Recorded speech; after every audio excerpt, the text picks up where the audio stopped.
மகாபாரத போர்ல அர்ஜுனன் மகன் அபிமன்யு இறந்து கிடக்குறான். புத்திர சோகம் தாங்கவே முடியல அர்ஜுனனுக்கு. நான் மட்டும் ஏன் உயிர் வாழணும்னு ஓன்னு கதறி அழறான். பக்கத்துல இருந்த கிருஷ்ணரை பார்த்தா அவரும் அழுதாரு.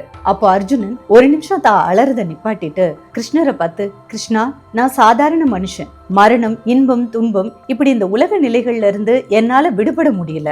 நான் துக்கம் தாங்க முடியாம என் மகனுக்காக நான் அழறேன். ஆனா எல்லாத்தையும் கடந்த தெய்வம் இல்லையா நீ இப்படி அழலாமா அப்படின்னு கேட்க, அதுக்கு கிருஷ்ணர் சொல்றாரு, இப்பதான் நான் பல மணி நேரம் செலவு செஞ்சு கீதையை உனக்கு உபதேசம் பண்ணேன். இந்த உலகத்துல இருக்கிற எல்லாமே மாயை, எதுவுமே யாருக்கும் சொந்தமும் இல்ல, நிரந்தரமும் இல்ல. இன்னைக்கு உன்னுடையதா இருக்கிறது, நாளைக்கு இன்னொருத்தருடையது. இந்த உபதேசத்தை நேரடியா கேட்ட நீயே சீக்கிரமா மறந்துட்டு உன் மகனுக்காக இவ்வளவு கண்ணீர் வடிக்கிறியே, இந்த மனித குலத்தை நான் எப்படி மாத்த போறேன், திருத்த போறேன்னு நினைச்சு கிருஷ்ணர் கவலைப்பட்டு அழுதுன்னு சொன்னாரு.